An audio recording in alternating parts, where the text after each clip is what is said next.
I have 6 o'clock. Excuse me, I have 6 o'clock.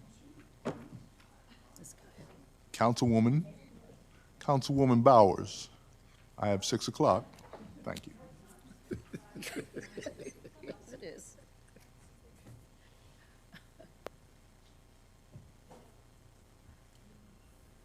I have 6 o'clock. It's time to call to order the Planning and Zoning Commission meeting of Tuesday, excuse me. It is Tuesday, isn't it? Yes. Tuesday, November 12th. All commissioners are present, so we have a quorum. Let's start with the Pledge of Allegiance.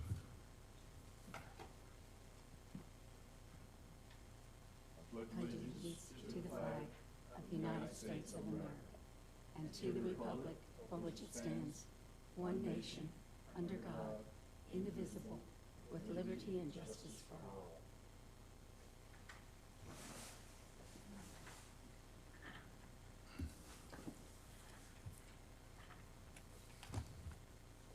Moving right along, I have one person who signed up for the citizen comment period. I believe Mr. Chamberlain has been here before. You know the rules, Mr. Chamberlain? Okay.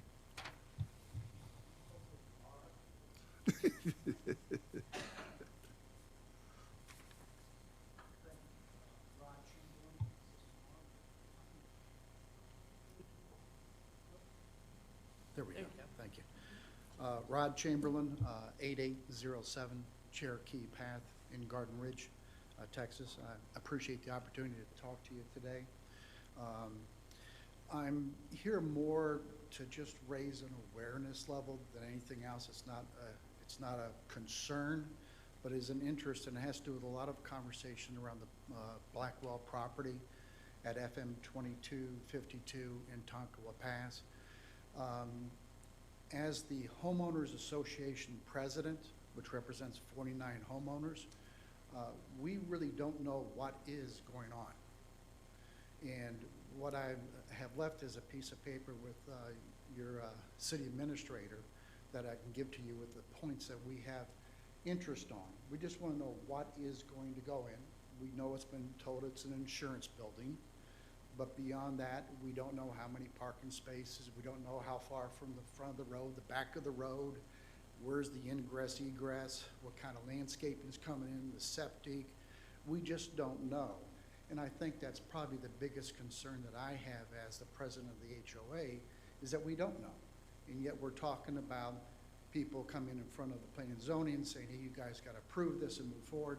We're just asking that before you do make a decision, if someone could reach out from either Blackwell or from this organization and say, hey, here's what they're planning to do. So we have an opportunity to look at it, understand it, and then give you our concerns, if any, back to you with regards to what they're planning to do from that point. So I just want to, I guess officially or publicly say, I just would like to know what is going on, and if someone could share that with us, we'd appreciate it from that side. Thank you for your time. Thank you, sir.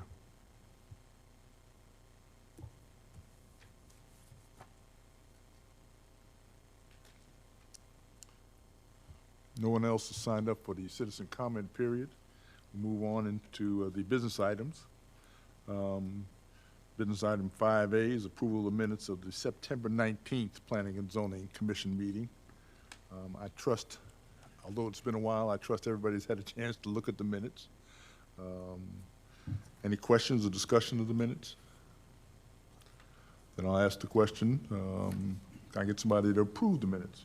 I make a recommendation that we approve the minutes of September 19th as written.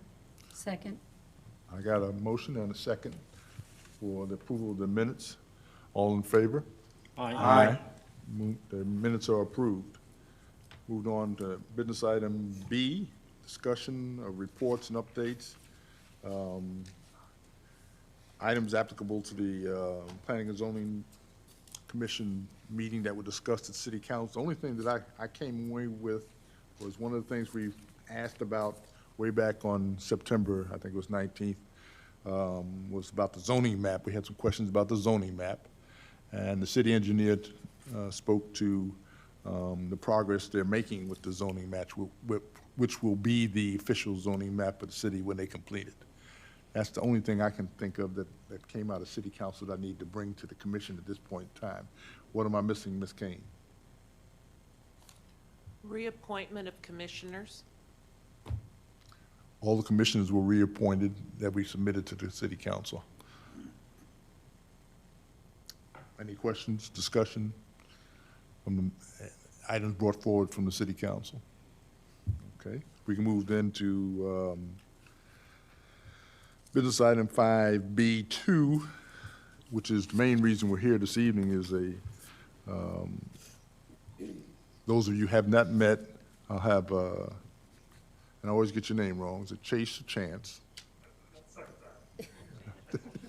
Chance, Friesen Nichols.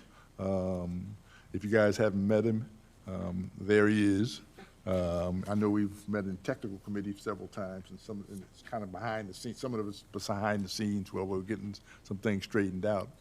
But he's here tonight mostly to talk about some concerns we had as we went through the rewrite, mainly concerning the accessory structures, accessory buildings, and short-term rentals. If that goes quickly enough, we may entertain some other questions, as long as we don't throw them too far off track and throw them a real big curveball at this point in time. Sir? All right, I'm Chance Sparks with Friesen Nichols, 1251 Sadler Drive, San Marcos, Texas. So this evening I'm going to be walking you through these 4 major topics within the zoning ordinance. I'm actually kind of pleased that we managed to get through 200 pages of zoning ordinance, and it's just these 4 items. I'm very excited by that. So this has been going on for, of course, several months. We would quite honestly probably have been done 4 or 5 months ago, except that our state legislature decided that they needed to make our jobs just a little bit more interesting. We'll talk about that a little bit tonight. But again, our big 4 topics are the accessory buildings, your short-term rentals, your community commercial district, and some discussion about what to do about building materials after House Bill 2439. So very exciting evening planned for you this evening. I can tell y'all are amped up for it. Should have brought some Reese's. So let's talk about accessory buildings and guest quarters. These have a number of names and they have different purposes. Sometimes they have people living in them, sometimes they don't. So, for example, in a residential property, an accessory building could be anything from a workshop in the backyard to a mother-in-law quarters, because you don't really want your mother-in-law on the same roof as you, let's be honest. So the way this is currently drafted right now is, of course, they're prohibited in the easements. You don't want to put anything in the easement, just good rule of thumb. You cannot exceed the height of the main structure under any circumstance. So think about like a house, if it's a 1-story house and the peak of the roof is so high, say 20 feet at the peak, nothing would, the accessory building couldn't exceed that. When it's over 300 square feet, it must be architecturally consistent with the main structure. I'm not sure if that's actually affected by the building materials bill or not. I'm arguing that it's a gray area. I see you squirming, so I think I know my answer. But that's one where you could even leave that in there as a bluff item, because truthfully, the state law preempts local rules. So if you got something that doesn't work, then it's preempted anyway. You're fine. When we talk about accessory buildings for residential, the way it's written right now is no more than 1 for the purpose of a living quarters per lot, which is probably where most of our discussion will be this evening. And just so you know, from my perspective, I'm not married to this either way. If you like it, great. If you don't like it, great. We can adjust. Vegetative screening is required, and these structures are limited to being in the side or rear yard of the house and must be behind the front line of the house. The one exception to that rule is gazebos, because apparently those are a very popular thing here. I drove the neighborhoods and I think I counted at least a dozen. So you've got a lot of those. When you talk about non-residential accessory structures, it is a little bit more permissive, just because you're dealing with a commercial circumstance, usually a larger property. But even then, it still has limits, of course. And then swimming pools, we basically imported exactly what you had in your current regulations. We just updated a little bit of language, but otherwise kept it very straightforward. So, so when we talk about accessory buildings in the residential context, the number that you can have varies by the size of the lot you have. So if you have a lot that is less than 3/4 of an acre, you're limited to 2 accessory structures that combined could not exceed 1,000 square feet. If you're looking for a good metric for how big is 1,000 square feet, a 2-car garage is generally around 440 to about 500 square feet is a good rule for that. So that gives you an idea of what size we're talking about. Maximum height of 18 feet, and again, behind the front facade. It also has to meet all the same side and rear setbacks as a primary structure would. The reason that a lot of cities would actually modify for an accessory building. Here, your lots are so large, there's really no reason to. If you go to a 3/4 acre or larger, you bump it up to 3, you can go up to 3,000 square feet, it can be a little bit taller. The understanding being at that point, you're dealing with a larger property, things are just kind of spread out a little bit more, and it has less visual impact. So that's the run through on accessory buildings. So let's have a conversation about what are y'all's concerns and issues and thoughts on that topic. And we can figure out what pencil I need to sharpen.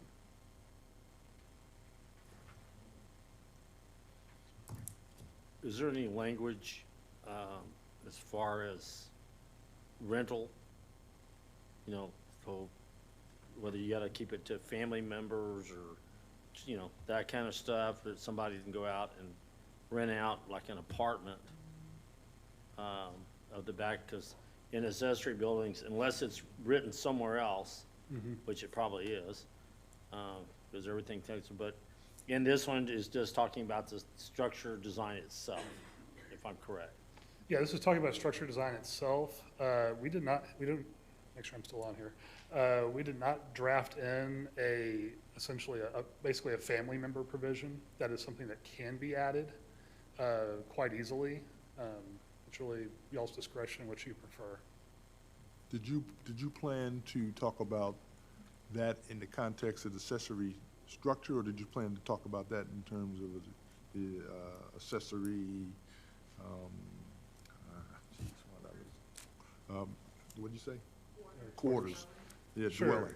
So there's 2 parts to this type of Okay. regulation. Okay. There's the thing itself, which is the accessory structure.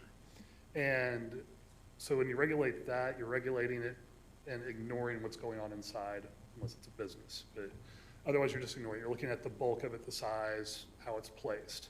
Then there's what happens inside it. And that can be, if it's just, somebody's workshop, which looks pretty common around here, that's, certainly sure fine in all of your perspectives. But if you're talking about putting, a residence of some kind in there, then that's probably where the conversation gets more interesting. So there's the 2 parts to that. We should talk about both, absolutely. Like your comment was really about what's going on inside. And that's something we can look at adding a limitation where it has to be a family member, or you can simply say, no, it's not gonna be a living quarters at all, and leave it at that. Those are both perfectly valid approaches. Cities do both of those things. So we're comfortable with that. Good, Karen.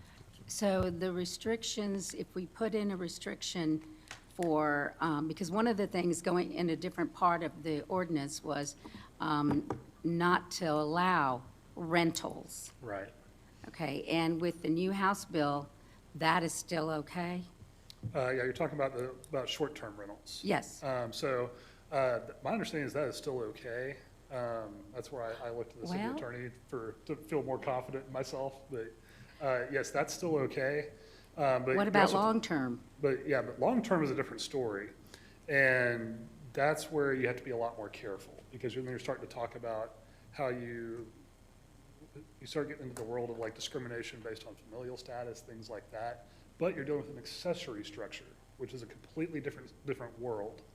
So in that circumstance, you can say simply, well, at that point, that it has to be, occupied by a family member, and there cannot be a charge of rent.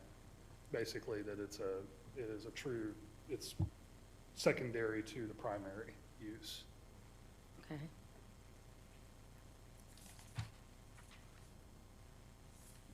Did anybody else have any questions about the accessory structure itself, per se?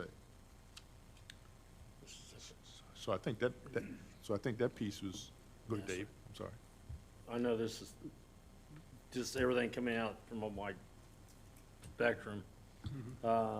You know, we were talking about in Garden Ridge, the accessory structure, or substructure, whatever you want to call it, had to be connected, you know, to the main structure by a sidewalk or pathway or hard connection.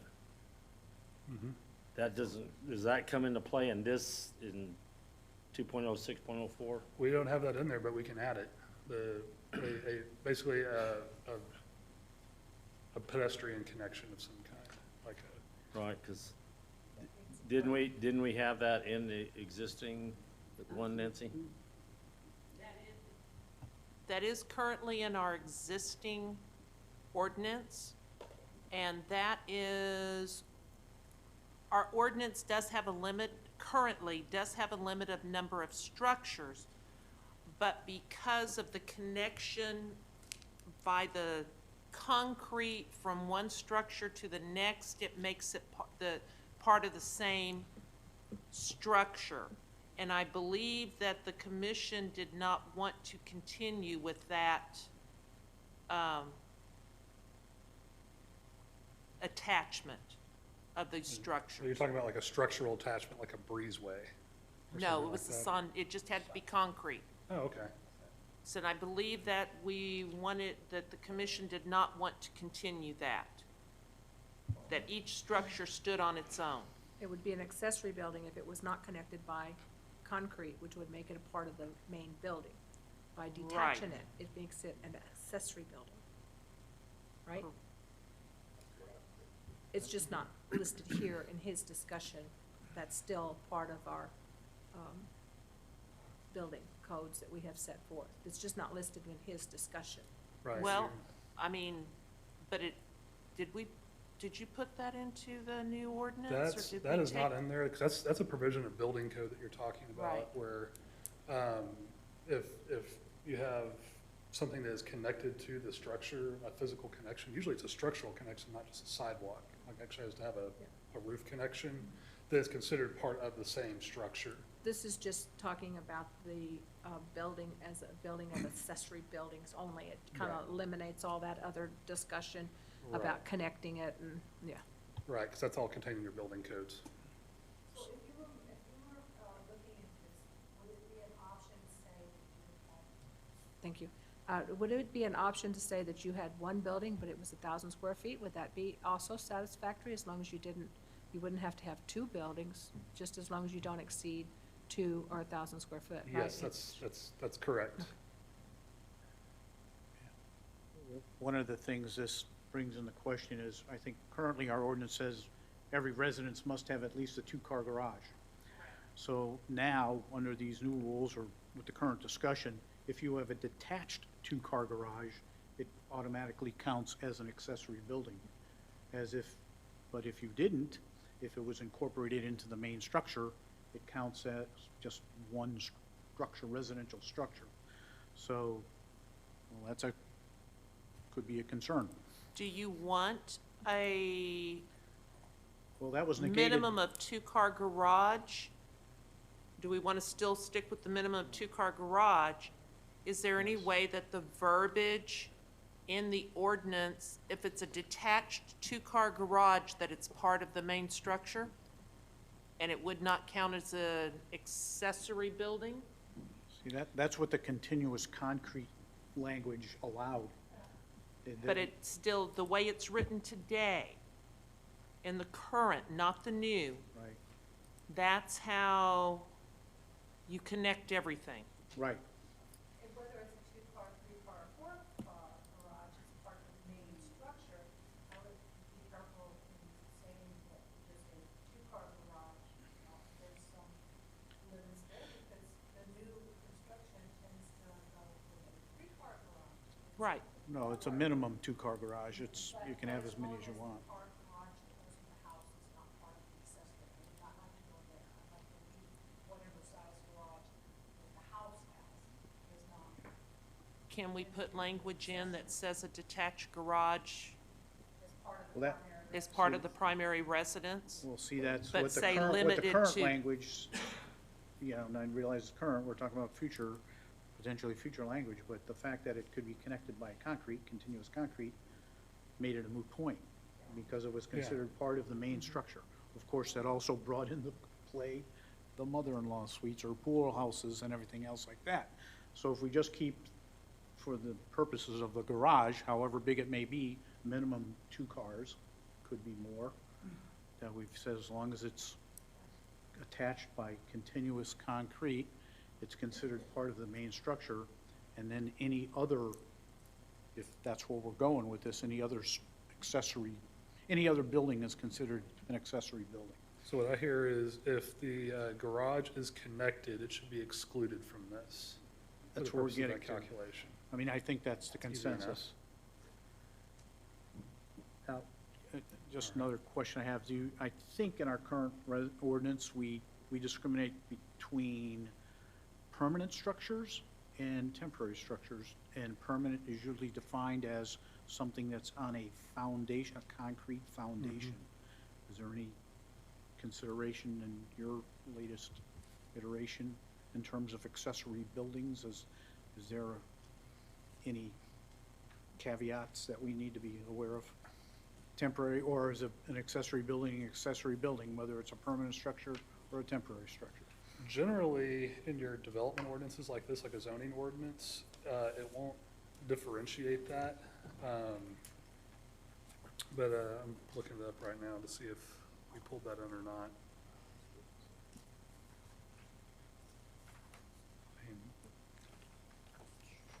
It looks like we did not pull in a foundation standard for this, so it would apply regardless of.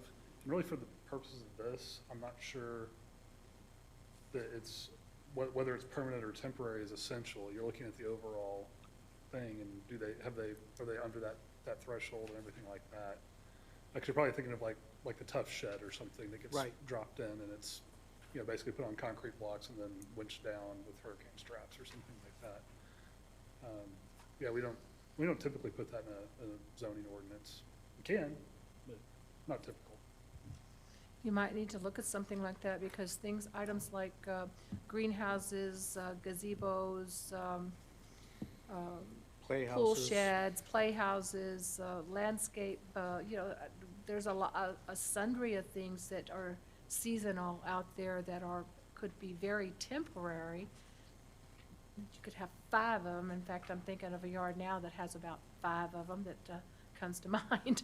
But they're permanent. They're permanent, but they are not in the Right. CNET. I don't know how we want to look at that. It's just, now that it's come up, it just. How many of comes those are up. you comfortable with them having? Don't know, it just came up, it just come to mind since we started talking about it, but, we're talking about some things that are permanent, and, we think about 2 or 3 or whatever our discussion is now, but then there's a sundry of different things, in the summertime especially, that those things pop up. Not only that, you've got your basketball stuff, you got all that other stuff that comes up, just for discussion, just thoughts for, consideration. My Some of those thought are is, a no little matter what detailed. I think we need to be clear in the ordinance, if we're gonna consider everything either temporary or permanent, we have to clearly define it, or somebody's gonna put something up they think is, well, it's temporary, like a tough shed, and could make the argument that, well, that doesn't really count because it's not permanent. I just think we'd owe it to ourselves and everyone else to be very clear on whatever we decide. Yeah. Something to keep in mind Well, is the that- discussion just came up, all that thought Right. just came to mind. I Right. hadn't thought about it until 5 minutes ago. Yep, all right, I'm with you.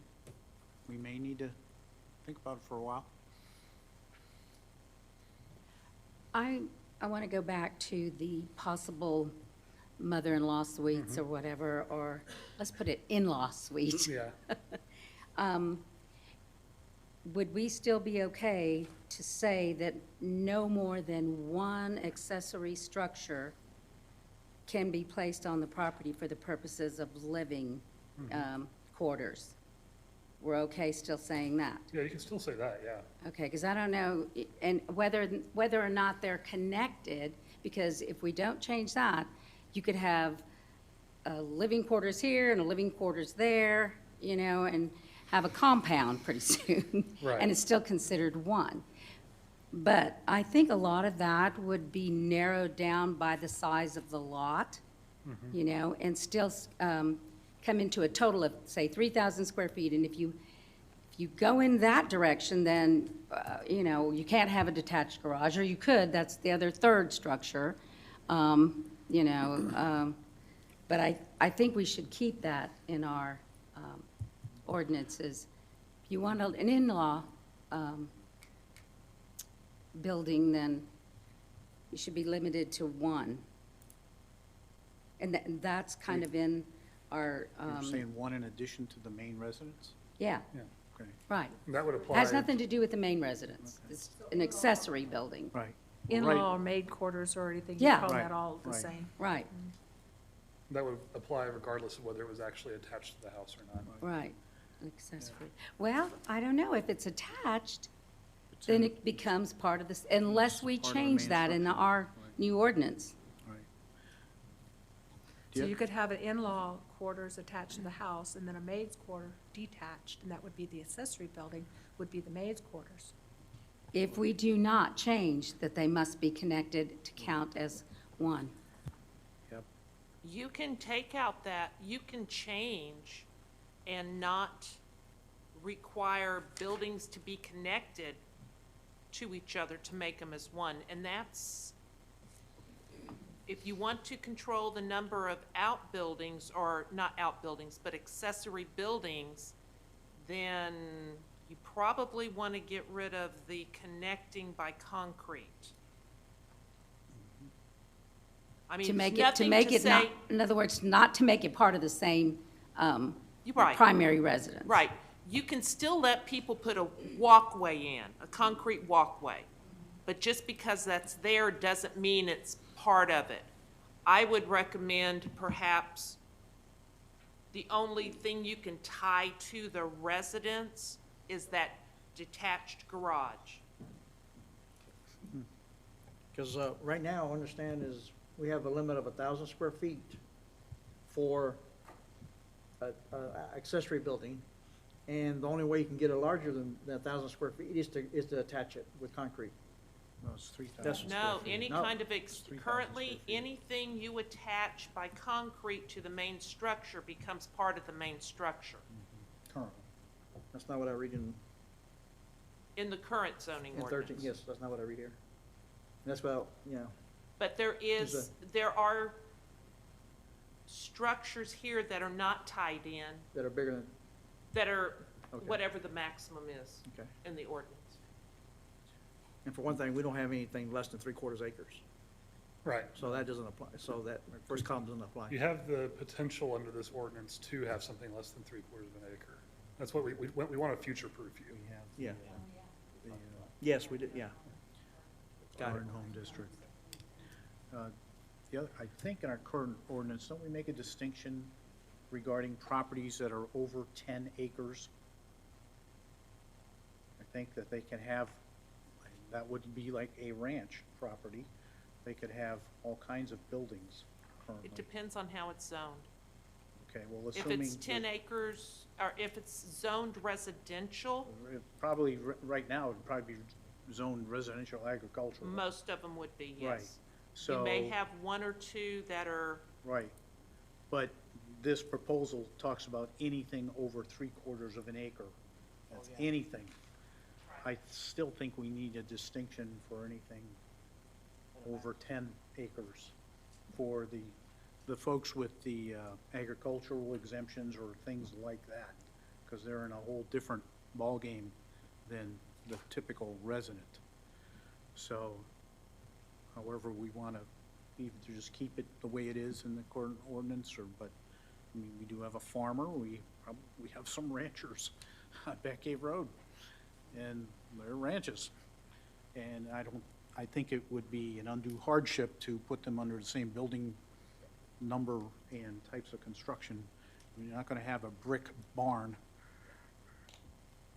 At least I don't think you would. So I think we should have a caveat in here about properties for 10 acres or more.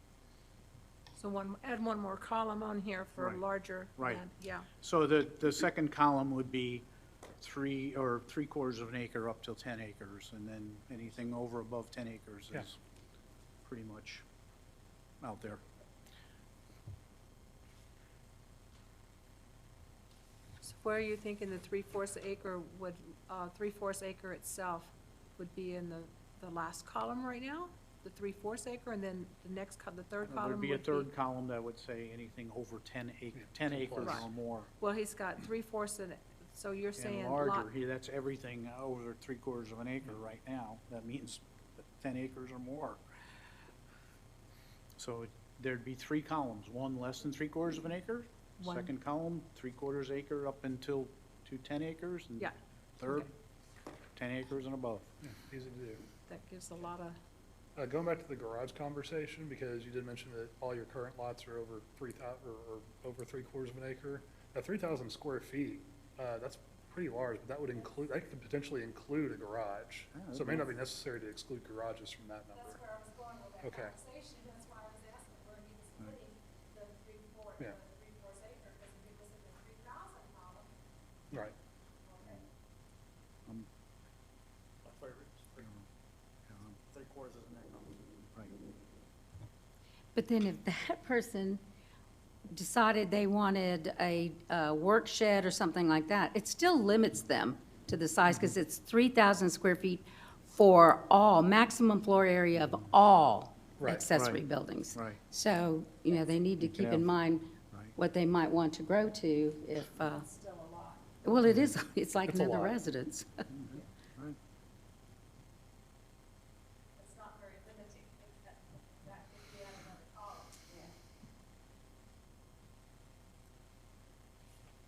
Yeah. Dave, on the 3/4 acre and to 10, Well, that's, you got 10 acres. We're saying you got 3,000 square feet for 3/4 to 1. You jump to 10, and that's a whole lot more space. 3,000 square feet there would be limiting on 10 acres even. okay, I don't know if we need to kind of split that 3/4 to 5, 5 to 10, or, I don't know. What do you, I mean, I don't know what your thought process is on that. to 2 maybe, 3/4 to 2, and then 2 to 10 or something. I don't know. I mean, I haven't really thought I of it. mean, was we just- could split it every, Yeah, you know, yeah, I don't- however, but I'm just thinking, if I have 10 acres and I'm going, okay, I can put, Still- maximum of 3,000 square feet on 10 acres. But I yeah, can do the same thing on 3/4 an acre, looks a little, Percentage-wise. percentage-wise, looks Yeah, I was- discriminating a little bit. Right. I honestly wasn't thinking of that. I was thinking more of 10 and above Yeah. for my comments, because you might have 6 or 7 accessory buildings if you have a ranch or a farm going. You have machinery sheds, you have a barn, you just have stuff when you're in that, Yeah. when you're doing that stuff. Maybe we need like 4 columns in there Maybe. with a percentage. It might need to be figured out if you want to go up to 10 acres. I don't know what the largest residential farm area is in the city that would have to look at I can- pushing that out. I can offer a suggestion here. The circumstances in which you're gonna need more than 3,000 square feet, you're gonna have a functional farm ranch of some kind. 3,000 square feet is large. My suggestion, rather than, you could even get out of even listing the 10 acres and just simply say, if the property has an ag exemption, then all bets are Right. off. Right. And that would okay. be, that's an easy Yeah. way out. It ties very clearly to the purpose of why you're doing it. It's for I think- agricultural Yeah, use. It's a- there's different types of exemptions, but I Yeah. get the gist of what you're Yeah, saying. ag It's not just timber. there's wildlife exemptions, there's agricultural exemptions, but I think that's the correct Yeah, language. yes, the ag timber wildlife and there's Right. one more that I forget. Well, leaving that, just the word larger, we probably define that 3/4 acre, larger than, larger than what? Larger than 3/4 of an acre. 3/4 acre And that- plus. And maybe we put an asterisk that says, does not apply to properties with whatever exemptions. Yeah. Is this relative only to residential, or does this go This is residential. Just residential? Yeah, Okay. the commercial one we didn't think was a major topic, so we focused on the residential for this.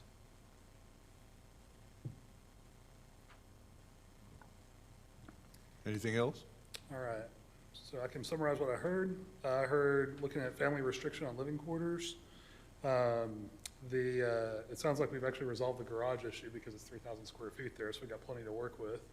And a 10-acre exemption, or a 10-acre, or not 10-acre, an exemption from the limit on number and size if they have one of the primary ag-related wildlife exemptions. That pretty much cover it? Yeah. All right. For me, anyway. Well, it doesn't. I'm not for me- gonna speak for does- anybody else. Doesn't necessarily for me, because if we go back to page 33, okay, and that's section 2.05.06, we go back to the definition, I guess it's like a definition of accessory dwelling, okay? Is everybody with me? Yep. Okay. And it says, on that definition, on that page, it says, not more than one accessory dwelling can be located on one lot. That's the same as the living quarters. A dwelling is where someone lives. Okay? Then if we can go through that section, then the accessory dwelling, as you had outlined here, A, B, C, D, all the way down to G. Sure. Number one says not more than one accessory dwelling can be on one lot. B says accessory dwellings can be occupied by a guest or caregiver, and we want to add relative. Okay? C, accessory dwellings shall not be rented on a short-term or long-term basis.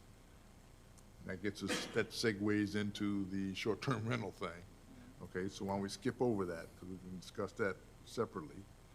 Accessory dwellings must meet the setbacks established, that's fine. E, an accessory dwelling living area shall not exceed 50% of the square footage of the principal dwelling living area. I think that gets us into a problem with the 3,000 square feet thing.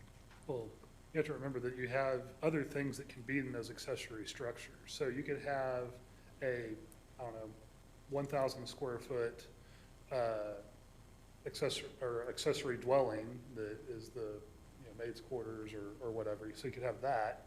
You could have a 4-car garage, which would be about 1,000 square feet plus or minus. And then you've got a 1,000 square foot wood shop that's next to that. So that can all work, and assuming that your house is at least 2,000 square feet, which everything here is, I think. So that would work in that circumstance. Okay, F is the principal dwelling or accessory dwelling must be occupied by the owner of the property. That's what it says.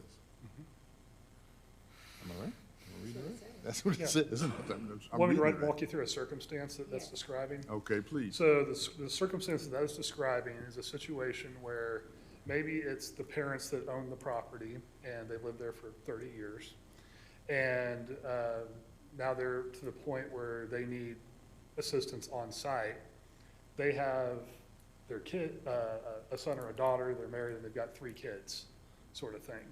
So what they decide to do is instead of staying in the main house, they say, hey, family, come live in our main house. We're gonna move into this accessory structure. I just made Siri get real excited. Siri does not like it when you hit things. Lost my train of thought there for a second. So in that case, the kids that are gonna take care of the parents, they move into the main house. The parents move into the accessory, but they're still the owner of the property. That's the circumstance that's designed for. It's actually a lot more common than you'd think, too. And then G was the accessory dwelling is subject to the requirements of 2.06.04, the accessory structure, and the problem with that. So, for that, go ahead. Oh, a question. In your example, is that still considered one residence then? That's still considered one residence. So the definition of a single family in most cities is no more than, it varies, either 2 or 3 unrelated persons living as a housing unit under one roof, basically, or on one property. And that's got a whole lot of case law that goes back to that. Was, you know, I don't remember how we defined it here, but my guess is it's no more than 2 unrelated persons by blood, adoption, so on and so forth, kind of a family unit. Okay. My assumption is, just for everyone else, that we want to keep it as that, residence, okay. Other questions? Then I guess we can move into, excuse me, I'm sorry, we've cut you off with our questions. You had a flow, you probably came prepared with a flow, because you got chart, slides and things. Let's go back to the way you're gonna do things. Oh yeah, you're fine. Don't worry about it. And don't get married to my approach. I can adjust. So let's talk about short-term rentals. This is, you know, it's been a little bit of a hot topic in several cities. Here, the way we've got this currently drafted is that it is shown as short-term rentals being prohibited in residential zoning districts. That is generally considered the most aggressive approach to essentially the Airbnb phenomenon. Also, if you look at that section, you'll see that there's also a whole lot of regulations too, because we didn't delete those.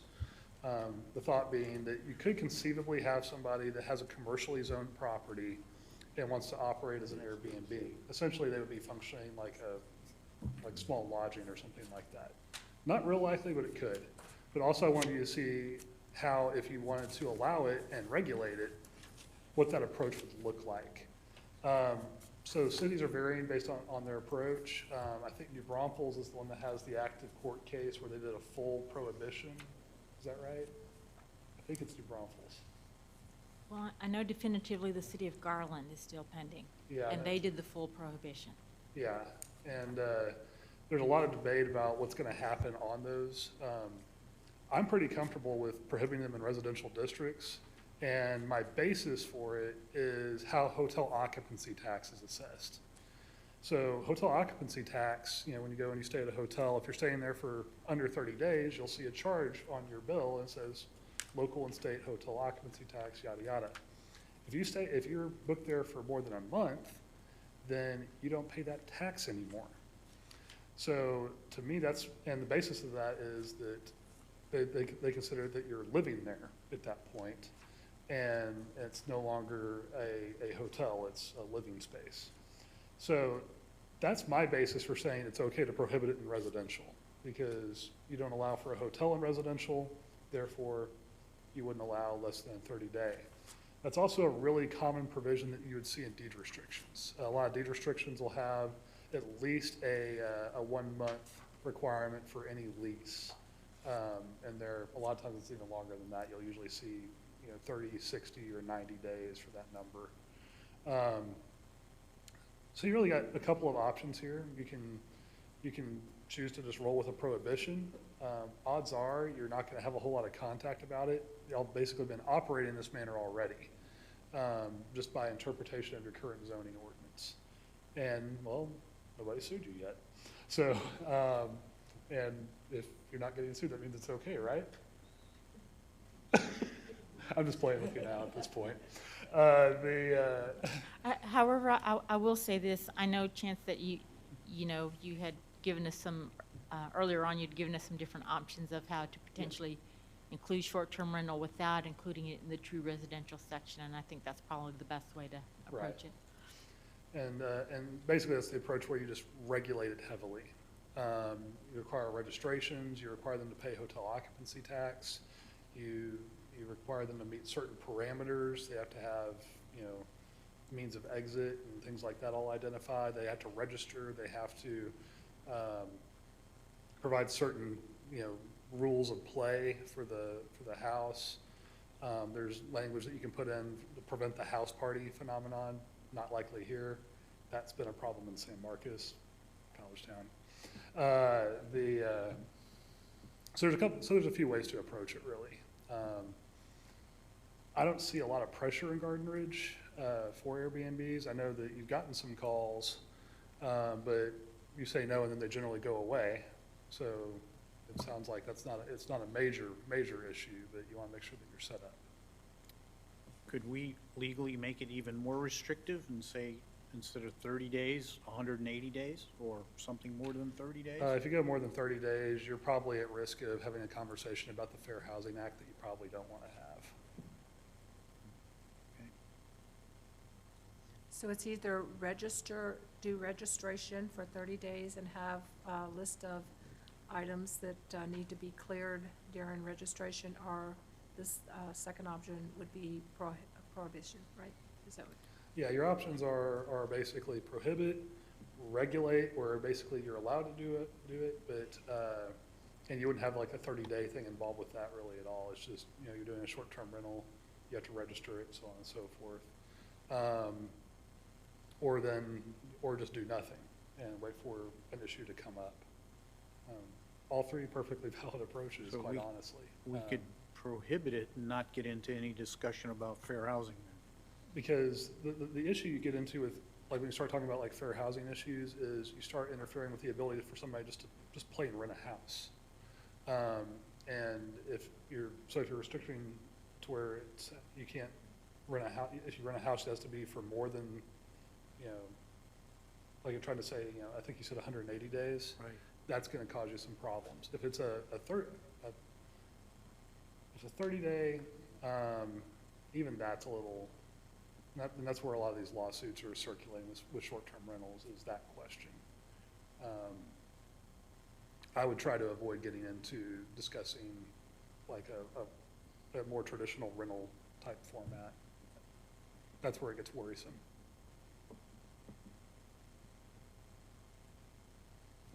What about renewals? I mean, isn't there a way around it just using renewals? You rent it for 30 days and then come back and renew it for another 30 days. Would that still be considered a short-term rental? I mean, So you can have the husband rent them for 30 days and then come back, have the wife rent it for 30 days, and then if it's an extended family, you could drag it out forever and still consider it a short-term rental. it's conceivable that could happen, but very unlikely. And it's partly because of how Airbnbs and stuff work. If you're actually trying to live somewhere using the Airbnb method, you are hemorrhaging money. Because, you know, if you're charging, you know, typical charge is probably, I'd say for a house around in this region, probably $80 to $90 a night plus fees, probably ends up being around 110. 110 times 30 is like $3,000. I'm gonna venture a guess that they can find somewhere cheaper in that circumstance. Usually the way your short-term rental registration works is somebody registers that, hey, I'm gonna be doing an Airbnb here, and it's a 1-year registration, and then they operate it and they pay their taxes and all this, and if they don't, you can actually revoke their registration. And then I guess they're sad at that point and no longer making money. And then if they continue to operate, at that point, they are violating your ordinance. You can exercise all your stuff that you have within your ordinance as far as enforcement, plus your Chapter 54 powers and things like that.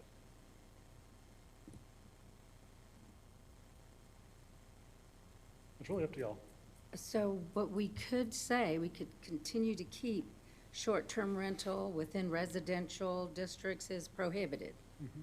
But then in other areas soon to come, we would require Yeah. permits or Then whatever. Then it's no longer an outright prohibition, Right. citywide. I think, is Garland a citywide prohibition? Yeah. Yeah, that's why they're in court. Versus you're just saying not in residential, I think there's a little bit more rational basis for that. Well, that's kind of where you come out saying, can't do here, but you do here. Yeah. And those I think there's some of those so far have withstood court scrutiny. Because I know like Austin went through that and a few others have. And the lawsuits on these are challenging just a wide variety of different aspects of it. some people have attempted, for instance, HOAs have attempted to regulate it via deed restrictions, and so there's lawsuits that are going that way. Some cities that have been traditionally tourist-heavy cities have gone back through and tried to create ordinances that no longer allows for short-term rental, which basically, impacts the tourist. And so those have been challenged, and those are coming out, half and half. Some areas are saying completely prohibited, and the courts will strike down that ordinance and going forward. So it's just a matter of finding, a fit that is good for the city of Garden Ridge, because what will work in one city won't necessarily work here for Garden Ridge. And so I think probably the best option is, because the city is heavily residential, and this, at the end of the day, short-term rentals is a form of commercial type of activity, and so you want to move that to those areas that could support that kind of activity. It's always helpful when you can say, not here, but here. That always helps your argument. And that's how you're set up right now in the draft.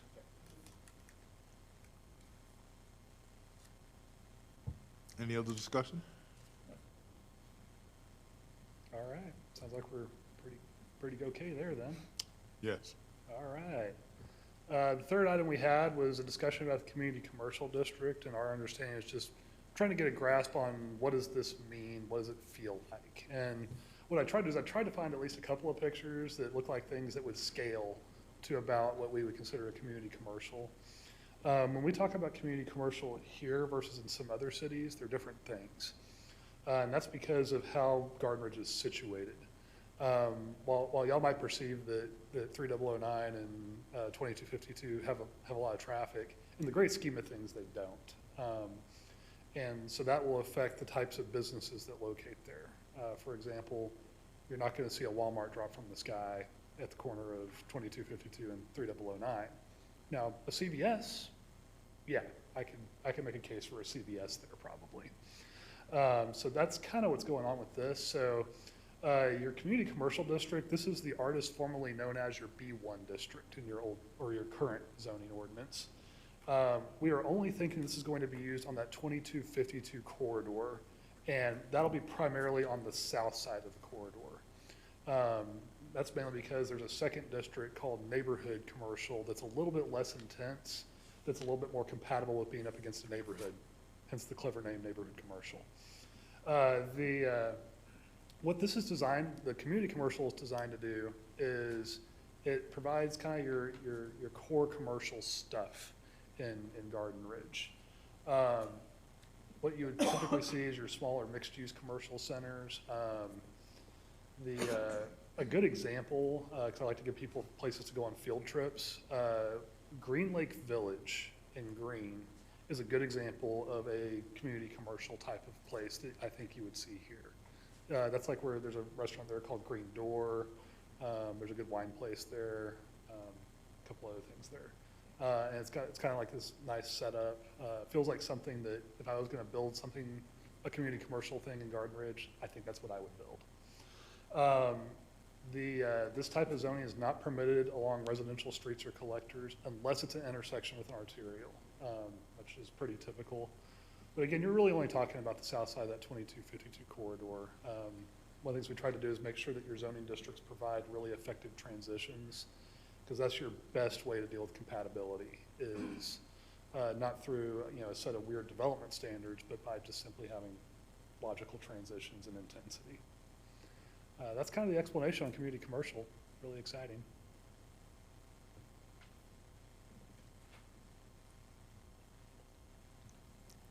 Questions? Everybody had time to digest that? I don't know if anybody's seen that community in Green, in that area. That was part of the research stuff I was doing on way back when we were looking at garden homes and how they were laid out, how you infuse the neighborhood commercial in those housing areas. And there's another one off of Hunter Road. It's a big complex though, it's 1,600 acres. But it's smaller homes, and they're building the neighborhood commercial in those to have access to the gym and a beauty salon and a golf course and things of that nature. Yeah. Yeah, but Green has done a real good job of those. There's 2 areas like that now there, and they're developing another one that's in the area. Yeah. There's also a really nice one on Walnut. It's a Mexican restaurant that's up at the front, but Right. probably know where I'm talking about. You're nodding, so that's another good example of, that's almost approaching like being a neighborhood commercial. It's really soft. And if you're curious what 3 and 5 mile radii look like for Garden Ridge, here you go. Because this description talks about 3 to 5 mile radius, and that doesn't mean that everybody in that area is going to come shop right there. It just is saying that the types of businesses that would go there, the types of businesses that somebody, if they live 5 miles away, would be like, yeah, I'll go eat at that restaurant. So that type of thing. It's kind of a recognition of human behavior more than it's going to be this. It's not a trade area, if that makes sense.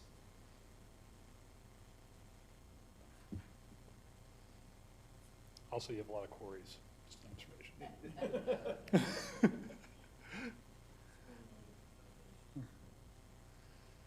All right, and that brings us to, was there anything else on the community commercial? I think we put that to bed. So the last one is kind of the fun one, which is legislative impact, and I'm going to pass this over. Because there are parts of this that don't go well in a PowerPoint, and part of that is looking at what do you do when the state legislature says you can't regulate building materials, but deep down you still really want to regulate building materials. So this is what really kind of turned everything upside down for, quite honestly, a lot of our clients in every city in the state. I don't know a single city that is happy about this. They're all pretty grumpy. And many are starting to follow APA's advice and basically declaring war with it and saying, because used to cities were always really gentle about the state legislature. And we said, no. You take the gloves off now. Call out the legislature and call out your own state rep and state senator, depending on how they voted on it.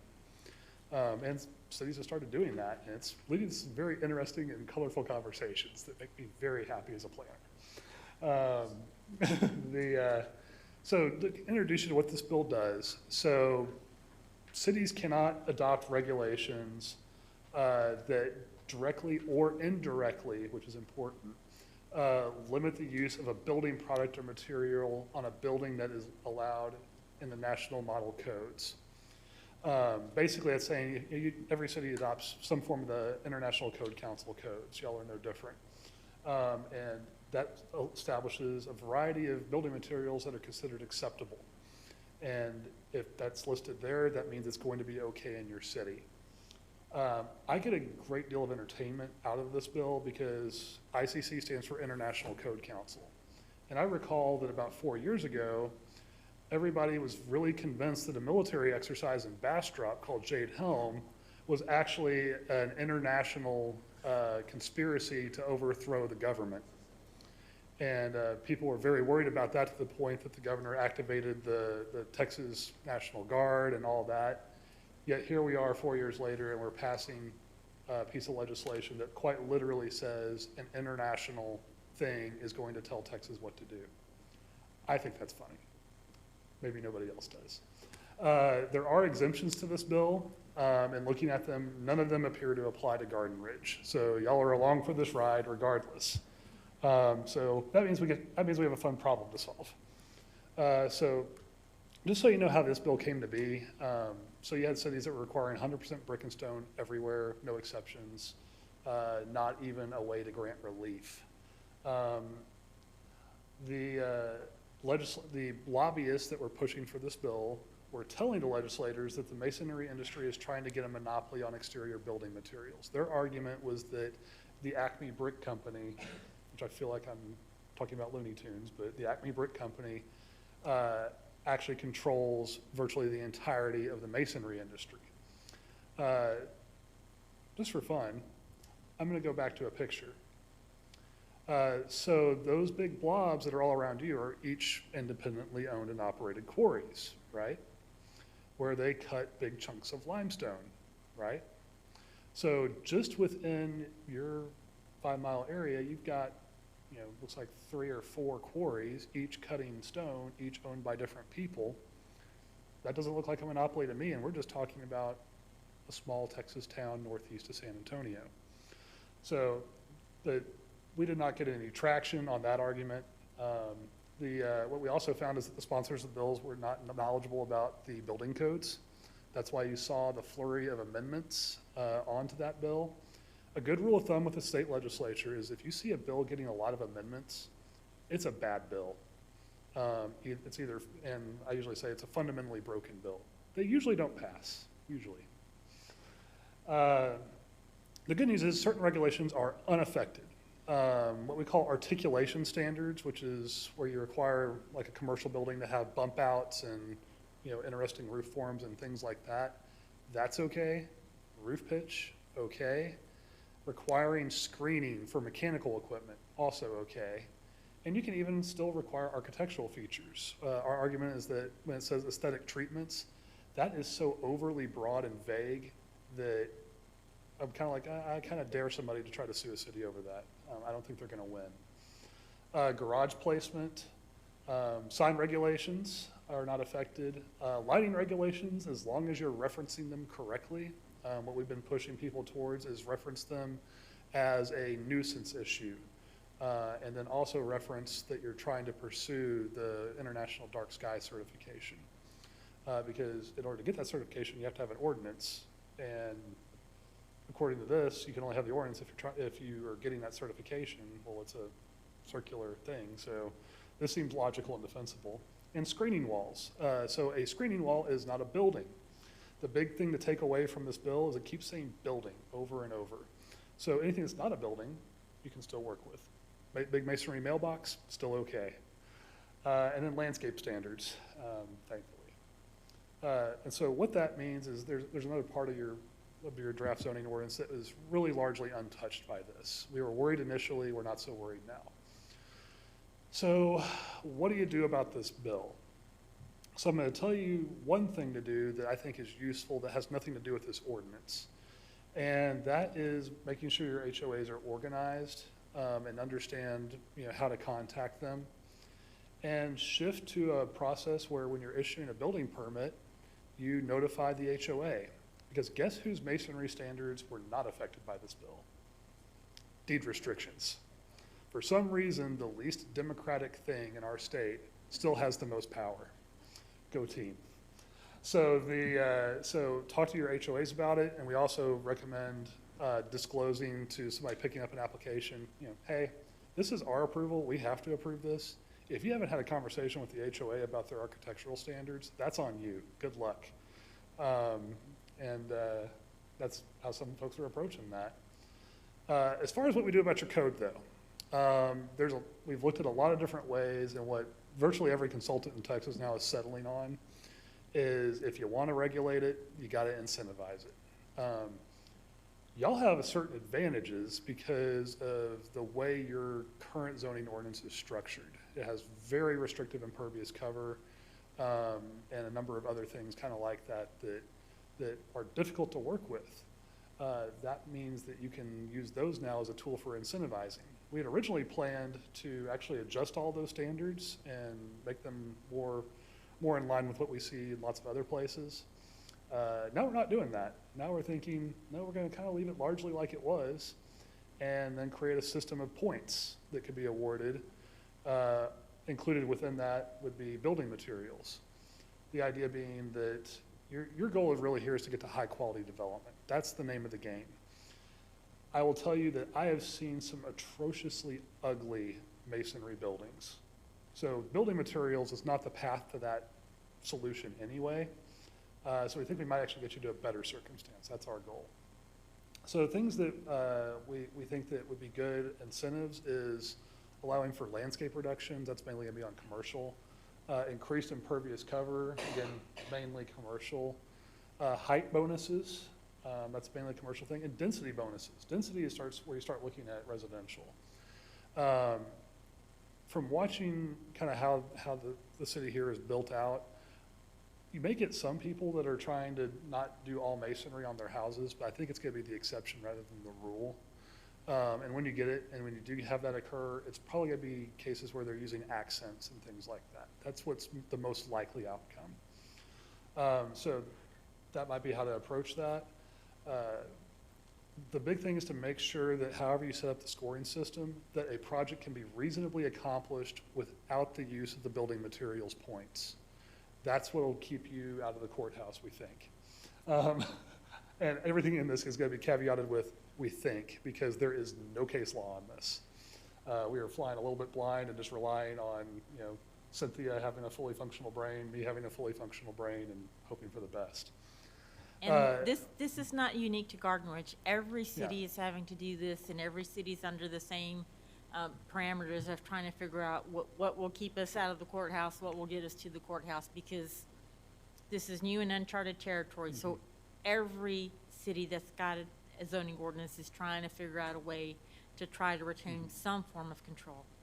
And what's nice is that everybody's kind of coalescing around this. And what it reminds me of is when the state was looking at preempting like payday lenders and things like that, and all the cities had actually adopted very similar regulations, and it became a really effective argument against the state preempting city regulations. So maybe something like that's going to play out here as well.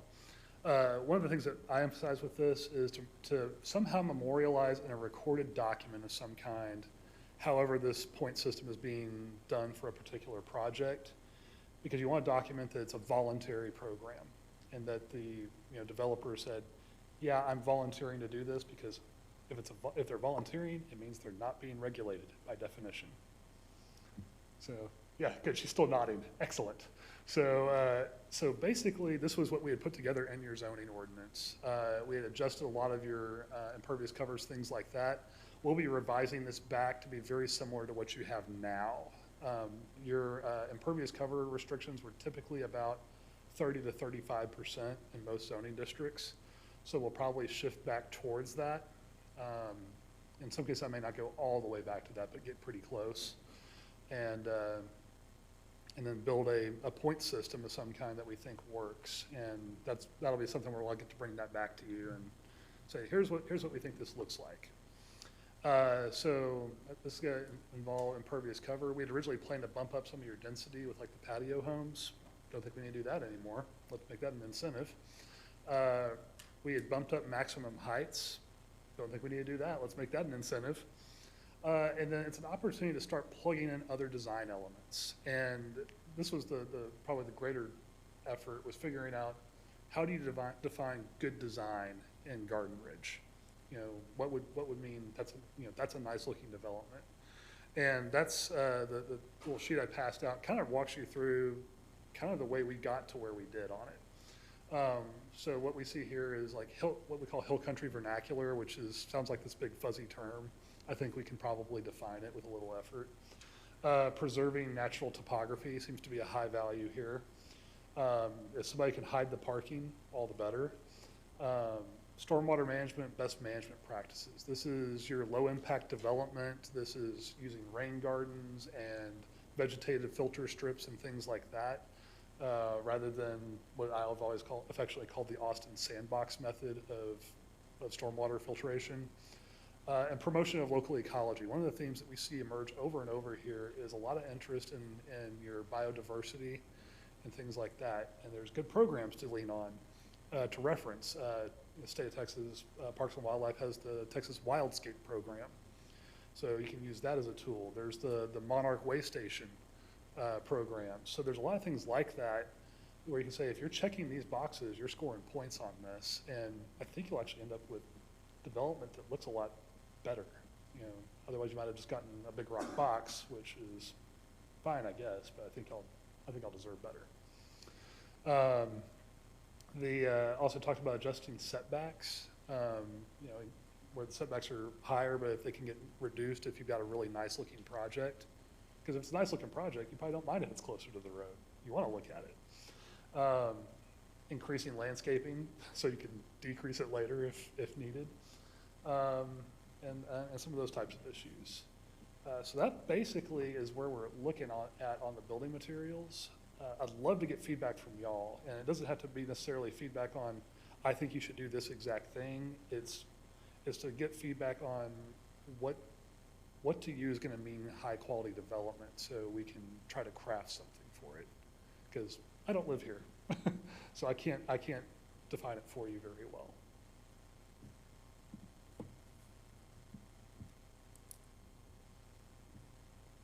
They're stunned. It just sounds like, we need to get back and maybe have another meeting of the minds in the technical committee, I guess. Before we even get any further, we all knew with the legislative changes, we were going to we thought we were going to have to start over from scratch. So it's obvious that we're not going to have to start over from scratch, but we have some more work to do on our part before we can ask Freeze and Nichols for their definitive guidance. Okay. Anybody see any way around that? I can't see it. I can't. Like, I just have a question. As long as we don't prohibit a type of building material, like aluminum siding or anything else, because right now we say, for example, first floor has to be stucco, brick, or stone. We don't say what the other 10% has to be. Yeah, people have thought of that. So the way this bill is written, it basically says you can't regulate it at all, which means that you can't establish a minimum percentage or anything like that.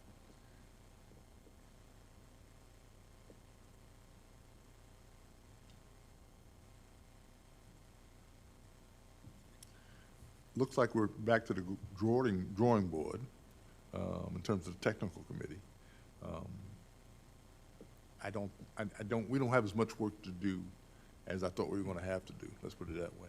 We've kind of defined what we have to sit down and hash out amongst ourselves and with Freeze and Nichols before we can take it to City Council and see what they think about it.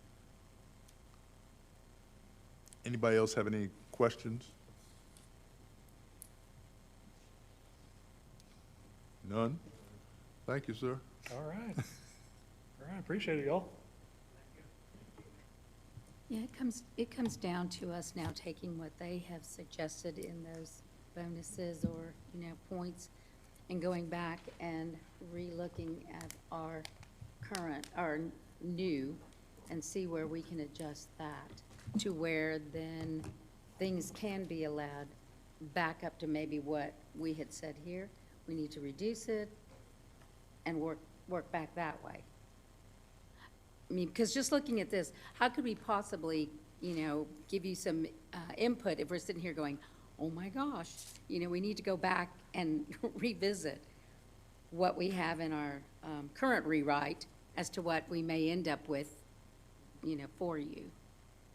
I still would like to know what Hill Country vernacular is or whatever. If you can just give me an idea. Sure, I can give you a general description of what we think of when we think of that. And when we say Hill Country vernacular, it's actually an adaptation of the German influence in the area. It was the Germans that decided they really like cutting up limestone. So what we look for is usually you got peaked roof architecture. That's one of the more common elements. You have lots of windows and daylighting into buildings.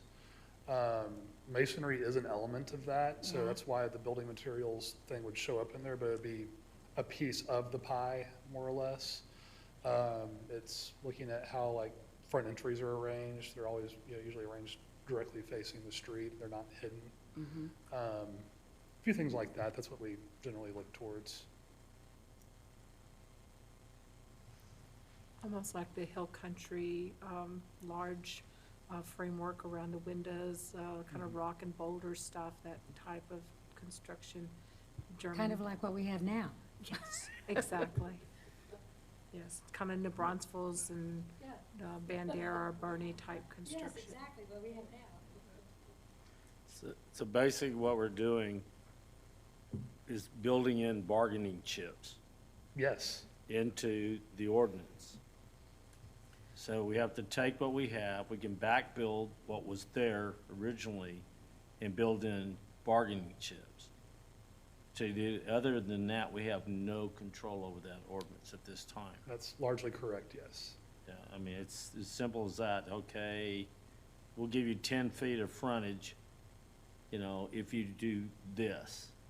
You know, if you at least put 2 feet high of rock on the place. Yeah. And that's gonna be with the architect and the developer and Yeah. that. You know, the only fortunate thing we have, we don't have to do X number of lots, cause it's not that many left. So now you're doing Do- Trade-offs. Is that the incentive, is trade-offs, Yeah. Yes. basically?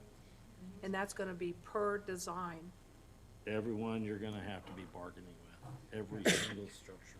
That's the other thing about the incentive, is you don't know, the builder wouldn't know what the cost is, and we wouldn't know what the incentives would be, because everyone has to be negotiated, every piece of it. I think that's why Chance said leave the document trail, so we can kind of see which way they're sliding, and you might even use that with the developer, saying, okay, look, we got this guy to do this, if you wanna. So Yeah. you start using it against the next guy, so Absolutely. you kind of build that block and push it that way. Yeah. What you even may find here, and this goes back to demographic analysis and site analysis, is that, you know, being very blunt, y'all are a wealthy community. And developers adjust to the community that they're working in. Because they found that if people don't like how the business looks, they Yep. actually won't go there. And that be my point, exactly, that was my next statement. We have some items that are looking at 2252 right now. There's a couple of properties, there's a couple of things in play, and those people are falling underneath the new development. They don't know where they're going, and we don't know how to tell them what to do. So it's gonna be a learning experience as we go down that road. Before September, we knew we wanted X amount of feet and setback and easements and design and structure, and now everything's on the table. Not Yeah. good. Contractors don't know how to tell us what they want. I mean, the contractors pretty much know what they want when they come in, they have a budget. But now, all the cities don't know how to tell them what we even need. It's very difficult to come out with requirements when we can't even interpret what we have on the piece of paper, because we've been told we can't do what's listed. How can we negotiate? Who's the negotiator? And who is the negotiator? The engineer? The city engineer? Who's gonna do the negotiation? That's kind of the million-dollar question. If, thinking of how most cities would operate, it would be, direct, well, if you've got the scoring system set up, then it's just, they score it out, and they can almost score it themselves, and you're really just verifying. Could you explain that a little bit Sure. about that? I don't understand, are we trying to get to 100, or a scoring system, or a bonus? It could be, to get to any amount, and this technique is actually coming from North Carolina. North Carolina had a very similar bill Now we're passed in trouble. about 6 or 7 years ago. And so that's who we're studying for that, is, okay, it happened to them, what worked? And this is what seems to have worked. And so you assign values to different actions. So if they have set up their landscaping to be a Monarch Way station, it's so many points, so on and so forth. And as their points go up, once they reach a certain threshold, maybe it allows them to drop to increase their impervious cover, or something like that. And if the scores goes a little bit higher, then they can do this. It doesn't have to be on a 100-point scale. Usually these scales are arbitrary as far as a maximum point score. What you're really after is to get to a certain level of quality over time. And that's kind of the way these are set up. And then there has to be someone that watches that and keeps track of that, or is that the contractor's job to turn that into the city, and then the city has somebody that manages that for them? Yeah, How does that all work in the big scheme of things? So what we've seen in North Carolina when they do this is when they turn in their site plan, which has their architectural, their building exterior and things like that, is they include a table, and the table is extracted from the ordinance itself with, here's the different tactics that are available, and we are submitting this and saying that we want credit for this, this, this, this, and this. And therefore, we believe our score is this amount. And then your role at the city is to review it and verify that they're not lying. I wish I didn't have to say that about licensed professionals, but you do. And then you can verify, okay, yep, you've scored the points. That means that, you're good to go on this. Here's a document to sign that says you did this voluntarily. We're gonna go record it at the courthouse and call it a day. That's the basic system. But somebody has to go out and Check that at different points as they go All right. through that as the project. To make sure, that they built what they said they were gonna build. And the nice thing with that is that if they didn't, you don't give them a certificate of occupancy. Yeah, I mean, at that point, the inspection process is no different than what is currently going on if somebody were to build. It's just So- a little bit more labor So involved in you're the labor checking. intensive at the beginning, to get them to the point where they can begin construction. But what Joe did on X corner may not be the same as what Brian Right. does on A corner. Gotcha. Yeah, and there's, withholding that certificate of occupancy is a good motivator. There's no greater motivator to a developer than making them pay holding costs. They don't like that. and each project can be a different cost because of the way it's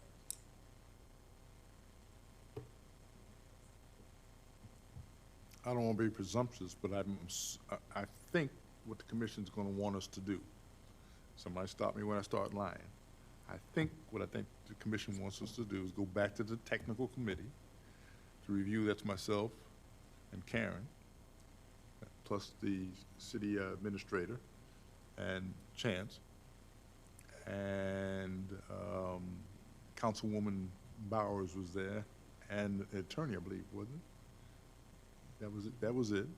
And go through the document and figure out this scoring system. And then bring it back to you guys for approval or further questions. I would suggest we don't do page by page thing again, okay? Just focused. Yeah, and just focused on that. And then take it forward, I'm looking down the line and getting it to the strategic arm of the commission so we can get it for presentation to city council. Does that sound like what we should be doing, Ms. King? Or where did I deviate from what you had in mind?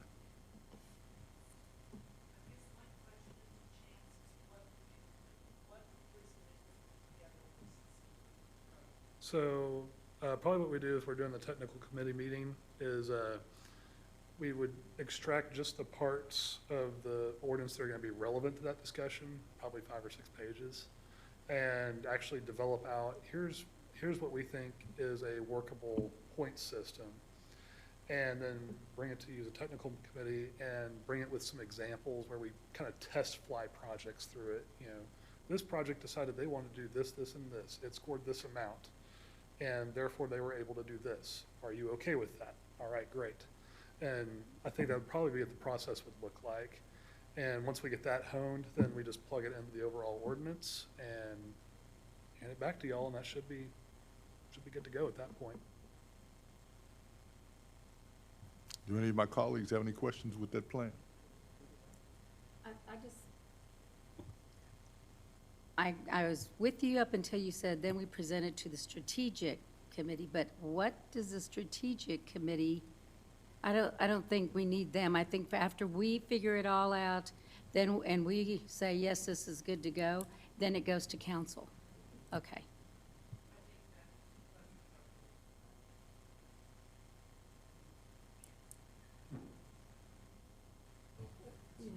Chance, unless you have more. Good. Question I have is, where do we stand on all the other notes that were taken during the review? I know you took a lot of notes. And those notes have been passed to Chance, so he can make those updates in the ordinance or the rewrite. Now we've got, from the discussions tonight, he's going to take information that he got from the commission, your thoughts, and incorporate them into the 4 areas, I think it was, that were discussed tonight. Those will be brought back to the commission. technical committee is gonna need to meet on the incentivized program. And of course, that will come back. I'm sure planning and zoning is going to, I would think y'all would want to look at the document before it goes to council to make sure that we've covered everything, that there's nothing else that stands out that needs to be addressed. I mean, that's the way I envision it. And of course, everything is subject to change as we move down the road. That sounds like a plan to me. So, some of, the main question I have is how we blend what we have, what we're adding or what we're changing and blending those programs together. Like you said, we'll put it in, see how it works. But giving the council, the commission some guidance. So when we're doing rewrite or final rewrite, how we blend those things in, where, not only blend them, but where. Yeah, Because they'll have different impact as to where they lay in the ordinance. yeah, we'll leave you a roadmap for, what changed from the last version, basically. Particularly on these 4 topics to show you, Right. okay, this changed, it's on this section, and we did these things. That's pretty typical for us. Yeah, yeah. So after y'all have y'all's meeting, then we'll have one more meeting to put it together after we'll be able to final review it and send it as a package. Is that the thought? In the best case scenario, yes, one more meeting.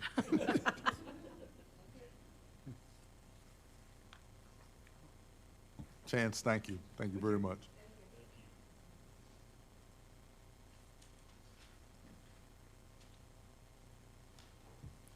Get back to the agenda then. Item 5C is in fact future agenda items. Our next meeting is only is in 2 weeks. Excuse me, a week, excuse me, on the 21st of November. That doesn't give us time. I don't think there's any way possible we're going to have time to get a technical committee meeting. There's no way possible. So I'm looking for things on the agenda for the next meeting, which is the 21st. Hopefully we'll have a review of some meeting,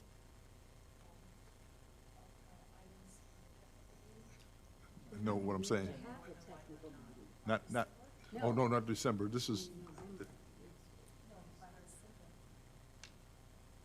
our next meeting, Kitty, is next week, the 21st. No, I didn't say that, no. No. So I'm looking for future agenda items for the meeting next week. To- Potentially, If we don't have anything that's time sensitive, maybe we don't have to have the meeting next week. there may be some things that we'll be able to discuss on next week, but I'm not sure. You won't have enough time to put that on the agenda. Okay, so I'm still looking for things to put on next week's Do- agenda. Do we need to talk about 55? About sign ordinance? What about it, Dave? We're tackling with that, figuring out what to do with that thing finally. There was a lot of questions around describing temporary, how many days, how long if you keep it temporary for 30, you take it down after 30, when could you put it back up? Because that's not in the ordinance. Not that I remember. So, I mean, it's just that kind of stuck in the back of my brain because that's still not in that ordinance about when can you renew and put up. It may be the same sign, but it's still temporary and you take it down. How many days or months do you have to wait before you can put it back up as a temporary sign? Your questions about the sign ordinance are well taken, and I think Yeah. they need to be addressed. I personally am at the limit of multitasking Right. with the ordinance changes as they are right now. I'd like to get finished with this. Now, unless everybody else in the commission really wants to tackle something else while we're doing this, I'd rather leave the sign thing for later on in the winter, the spring, or whenever we get to it. Unless I get overwhelming, what's called. That's fine, I'll just, I thought our discussion on that was that it was 30 days, they could take it down. We had a couple of meetings, I don't know if you were here or not or absent, but I thought that we had decided that they could take it down, they could put it back up within 30 days. I thought we had decided to let that alone, think so. as I recall. Thank you. Nancy? Sign ordinance is not a part of the agenda, so we can't discuss it. All we can do is bring ideas forward or items forward to be placed on a future agenda. I'd agree that we could maybe wait on it. We've got more pressing issues right now before us. I think it's something we need to address, but maybe right now. Again, I'm asking, third time I'm asking, do we have anything for a future addendum for next week? If not, No. we can almost make a motion at this time to cancel next week's meeting. So moved. I got a motion and a second, that there's nothing to be discussed in next week's meeting. So we're going to cancel next week's meeting beforehand. All in favor? Aye. Aye. Motion carries. There will be no meeting next week. Thank you. Moving to our second citizen comment period. Okay. This is the comment period where the citizens get to talk about something we discussed this evening and not to discuss anything we talked about earlier. And this is limited to a 2-minute time limit. We have one citizen, and if he'd like to come up, he can. Okay. That being the answer we got, I'll entertain a motion for adjournment. Make a I move that motion. we adjourn. Second. I got a motion and a second to adjourn the meeting. All in favor? Aye. We're adjourned at 7:32. Next meeting, again, is on the, well, help me, Marissa. December, what is it? It's in the back here, yeah. December 10th. December 10th. See you all on December 10th.